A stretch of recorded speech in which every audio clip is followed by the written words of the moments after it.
Olá, sejam bem-vindos a este canal. Meu nome é Carlos Zanino e o tema de hoje, aproveitando este momento, a natureza, aproveitando esse domingo em especial, eu quero trazer uma palavra para você.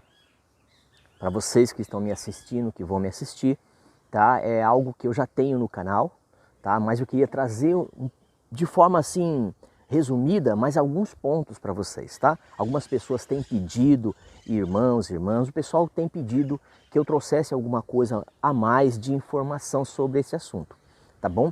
Ó, se você gostar do assunto, você pode aí se inscrever no canal.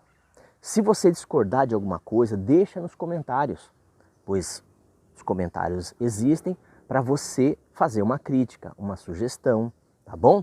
Mas eu quero trazer aqui de forma bem resumida e equilibrada, segundo as escrituras e o entendimento das cartas do Novo Testamento para você, tá bom?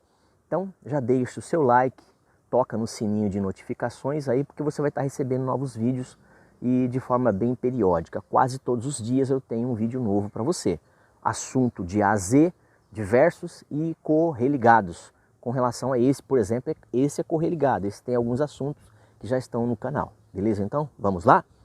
Uma vez salvo, salvo para sempre? Uma vez salvo, salvo para sempre? Essa é uma pergunta que não quer calar. No meio cristão e não cristão também. E é um assunto que não é esclarecido, tá? Não tem um esclarecimento do assunto. Então eu quero trazer para você uma ideia sobre isso, tá ok? Vamos lá? Uma vez salvo, salvo para sempre, novamente eu volto a repetir. Esse tem sido uma das perguntas mais polêmicas e frequentes entre os cristãos. Alguns dizem que sim, uma vez salvo, salvo para sempre. Já outros defendem de forma irredutível essa frase, dizendo que está completamente errada. Tá bom? Ó, mas a ideia de salvação, ela existe desde que existe pessoas, desde que existe ser humano, humanidade. Mas falando aqui de forma resumida no Novo Testamento, para vocês terem uma ideia melhor, eu quero esclarecer alguns pontos. Então vamos lá. Mas essa discussão não é de agora, não é recente. Já existem debates, como já até adiantei, debates desde antes mesmo da Reforma. Depois da Reforma, também havia os seus preceitos, suas colocações e as suas opiniões. E até mesmo opiniões de tradições e de denominações segundo as religiões, tá certo? Mas o que mais importa é o quê? É o que a Bíblia diz, é o que a Bíblia nos dá o entendimento. Então vamos lá. Uma vez salvo, salvo para sempre? Ou posso perder a salvação? Então, ok? Beleza? Vamos lá. Primeiramente, precisamos ter a ciência de que nem todos que se dizem cristãos, de fato são. Nem todos que dizem ser salvos, de fato são salvos. Tá bom, meus queridos? Então, é assim. Uma última análise com relação às coisas de Deus e diante da circunstância, um cristão genuíno é aquele que de fato Deus tocou, Deus o chamou. Tá? Então, é aquela pessoa que tem no fundo, mais profundo do seu ser, do coração, a certeza de que Deus o chamou. Obviamente, muitas pessoas dão início claros de que não são comprometidas verdadeiramente com a palavra de Deus. Elas vivem segundo as suas vidas, segundo um modo pecaminoso, contínuo de pecados, segundo o curso deste mundo, segundo o sistema desta terra. Tá? No entanto, há muitas pessoas que possuem a aparência de cristãos, piedosos, mas na verdade não são. Essas pessoas enganam até mesmo a igreja, a liderança e até mesmo os ímpios. Tá? Elas falam em nome de Deus, curam em nome de Deus, pregam de forma emocionante, cantam bem, expulsam até demônios, fazem variedade de coisas impressionantes. Porém, no entanto, entretanto, não conseguem enganar quem?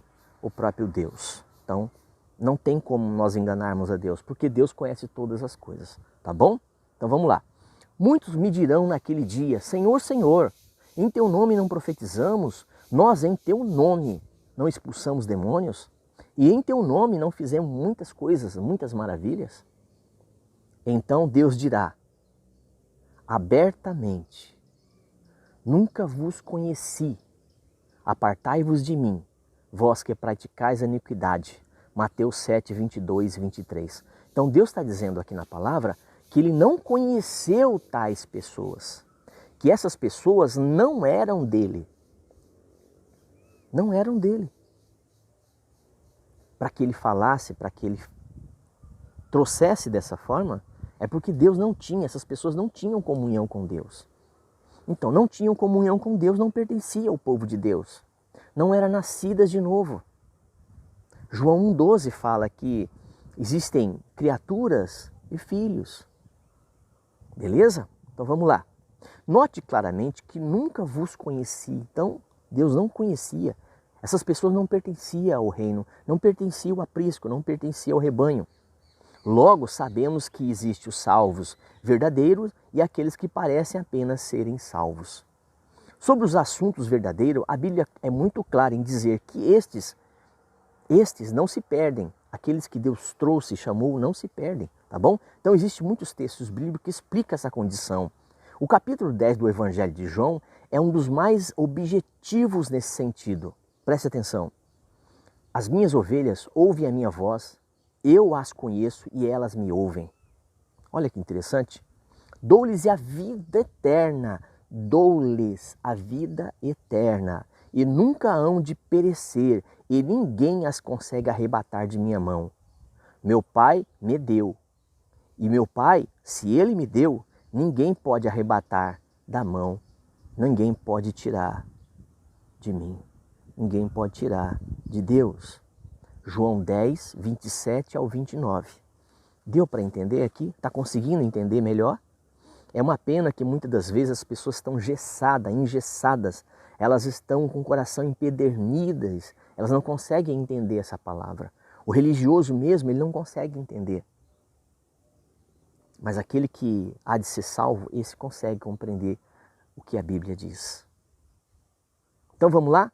Então já no capítulo 5 do mesmo livro aqui, no versículo 5, né, Jesus também afirma algo muito interessante, contando uma parábola. Ele diz que os salvos verdadeiros nunca serão enganados, pois conhecem a sua voz, conhecem a voz do bom pastor. Mas de modo nenhum seguirão o estranho. Aqueles que são do Senhor Jesus jamais entrarão nas religiões, nas filosofias, nos enganos, jamais, porque eles vão ouvir o quê? A voz de Deus e fugirão daquele que é estranho. João 10, 5. Se você for ler João 10 em diante, por favor, é até melhor. É texto no contexto, tá bom? Apostasia faz um salvo perder a salvação? Num período de apostasia, é possível um salvo perder a salvação? Essa é a pergunta. Neste ponto, alguns argumentam que realmente a ameaça externa não pode fazer com que alguém perca a salvação, mas a interna, ou seja, a própria vontade da pessoa pode tirá-la do Pai. Mas aí surge uma pergunta. O que levaria um cristão verdadeiro a querer perder a salvação? Seria isso possível? Segundo Jesus, definitivamente não. Não porque, veja, mas aquele que tomar da água que eu beber, nunca terá sede, porque a água que eu lhe der, lhe fará nele uma fonte, uma ligação de água que vai jorrar para a vida eterna. João 4, 14. Está me entendendo? É a Bíblia que está falando. Então, declarou Jesus, eu sou o pão da vida, aquele que vem a mim, de modo algum terá fome, e quem crer em mim jamais terá sede. João 6,35, é a Bíblia. Se uma pessoa que é verdadeiramente salva por vontade própria quisesse perder a salvação, então significaria que Jesus errou nos versículos acima, pois quem toma da água que ele dá, em momento algum poderia sentir sede novamente. Compreende? Que ótimo, que não foi assim que Jesus disse, ao contrário, ele foi claro ao dizer que aquele que toma de sua água nunca terá sede, nunca terá sede. O profeta Jeremias também fala sobre como Deus pode colocar no coração do homem o seu temor, para que o homem nunca aparte-se dele, jamais. Um dos profetas maiores, Jeremias 32, 40. Depois você confere aí na sua Bíblia. Quem acredita que uma pessoa pode perder salvação por causa de sua própria escolha, sempre apela para a questão da apostasia. Porém, biblicamente, a apostasia só é cometida por cristãos nominais, por cristãos de denominação, o cristão que vai até uma denominação, aquele cristão domingueiro, aquele cristão que não se converteu. Ele se converteu à religião e não se converteu a Cristo. O coração dele ainda não se converteu à pessoa de Jesus, tá? Então, ela precisa nascer de novo. Aquela passagem onde Jesus teve um encontro com Nicodemos, Nicodemos era um religioso da época. E ele teve uma experiência muito forte com Deus, porque Deus falou para ele assim na pessoa de Jesus: você precisa nascer de novo. Tá? Eu tenho mais vídeos falando sobre novo nascimento, salvação. Depois você dá uma olhadinha no canal, procura lá, tá? Porque eu não tenho ainda um pré-list. Então dá uma olhadinha lá, você vai encontrar sobre esses assuntos também. Tá? Alguém perguntou para mim essa semana, uma irmãzinha querida, e tem alguns irmãos que queriam também saber se alguém pode perder a salvação. Então, esse vídeo também é para vocês de forma mais específica, porque vocês andaram perguntando se eu podia fazer um vídeo acerca desse assunto, além dos que eu já tenho no canal para vocês, tá? Então vamos lá. Um dos versículos mais utilizados para defender a possibilidade de um verdadeiro cristão apostatar-se da fé é o texto de Hebreus 6, 4 e 5. Infelizmente, esse texto é utilizado frequentemente de forma isolada de seu contexto. Então, Hebreus 6, 4 e 5, quando usado para aqueles que dizem que podemos perder sim a salvação, no sentido do cristão verdadeiro que foi tocado por Deus, então eles pegam o texto fora do contexto e utilizam de forma isolada para, obviamente, ter um texto aí que se trata de algo que poderia ser uma apostasia e realmente nascerem de novo. Da mesma forma, na verdade, o próprio escritor de Hebreus indica que há uma distinção de pessoas no foco do seu texto, Hebreus 6 e 9, se você for olhar aí na sua Bíblia, tá? Além disso, Hebreus 6, 4 e 5 precisa harmonizar-se com outras palavras bíblicas como Mateus 7, 22 e 23 e João 10, no tocante ao seu contexto, tá bom? Então não há qualquer contradição. Se um texto bíblico confirma que para o verdadeiro cristão, uma vez salvo, salvo para sempre, jamais haverá outro texto dizendo o contrário disso. É um erro de interpretação, certamente está em nós esse erro de interpretação e não nas escrituras, tá bom? Então, isso é uma verdade no tocante à interpretação e ao entendimento, tá? Então, o texto, no contexto, ele fica melhor, dá melhor o entendimento, tá bom? Então vamos lá? Mais um trechinho para vocês. Então, resumindo, Jesus deu a vida eterna aos salvos e não a vida que se perde e amanhã ou depois se ganha novamente. Não existe possibilidade de alguém ter a vida eterna hoje e perdê-la em seguida, ou amanhã, ou daqui a alguns dias, ou daqui a alguns anos. Pois então não seria vida eterna, e sim uma vida temporária. Tá bom, meu querido? Então que você tenha esse entendimento, assim como a Bíblia está nos explicando, tá bom? Então vamos lá. Uma vez salvo, salvo para sempre, e quem morre afastado do Evangelho? É também aqui uma resposta à pergunta de algumas pessoas que já me fizeram e de uma irmãzinha abençoada, uma mulher de Deus. Ela fez algumas perguntas para mim pedindo um vídeo sobre o assunto. Então vai ficar um pouquinho mais longo por causa disso também, tá? Então vamos lá. Há casos de pessoas que vivem grande parte de suas vidas professando a fé cristã, mas acabam morrendo num período em que estão afastadas do Evangelho. Diante disso, muita gente fica em dúvida sobre o destino eterno dessa pessoa, tá? Inclusive, tem gente que se lamenta dizendo que se alguém tivesse morrido na época em que estava na igreja, teria sido melhor. Mas esse tipo de pensamento não faz qualquer sentido quando consideramos a soberania e a onisciência de Deus. Somente Ele é quem tem o poder sobre a vida e a morte. Nada é capaz de surpreendê-lo, Ele é quem decide quando a vida de cada um deve começar e terminar, porque Ele é o Criador, é o autor da vida. Ele fez tudo, todo esse cenário, no sentido de que Ele é o Criador. Ele escreveu toda a história já está escrita por Ele. Nada pode mudar. Só Ele é o autor, só Ele tem esse poder. Tá bom? Então, essa pessoa que nunca creu verdadeiramente em Jesus, ele sempre esteve condenado, mesmo estando dentro de uma denominação, mesmo dizendo ser cristão. Tá certo? Ele precisa nascer de novo. Ele precisa ser tocado por Deus. Ele precisa do selo, o Espírito Santo, que marca o cristão para a vida eterna. Tá bom? Então quem crer nele, quem crer não é condenado. Mas quem não crer já está condenado. Entendeu agora? É necessário que haja uma fé genuína no coração, no interior. É necessário uma mudança de mente, de fé. Tá certo? Tá? Então é necessário João 3,18 estar no tocante a essa passagem, tá bom?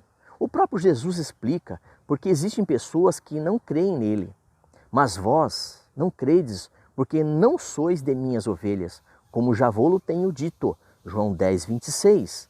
Perceba que essas pessoas não são suas ovelhas porque não creem, mas não creem porque não são as suas ovelhas.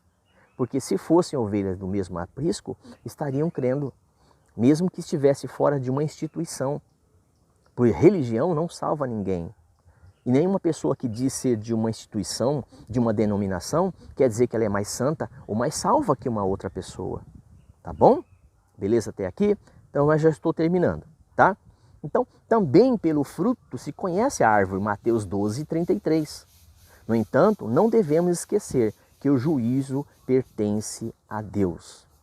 Aqui podemos citar o ladrão que foi crucificado ao lado de Jesus na cruz. Apesar da sua vida pecaminosa, a graça de Deus o alcançou em seus momentos finais e ele foi recebido no paraíso.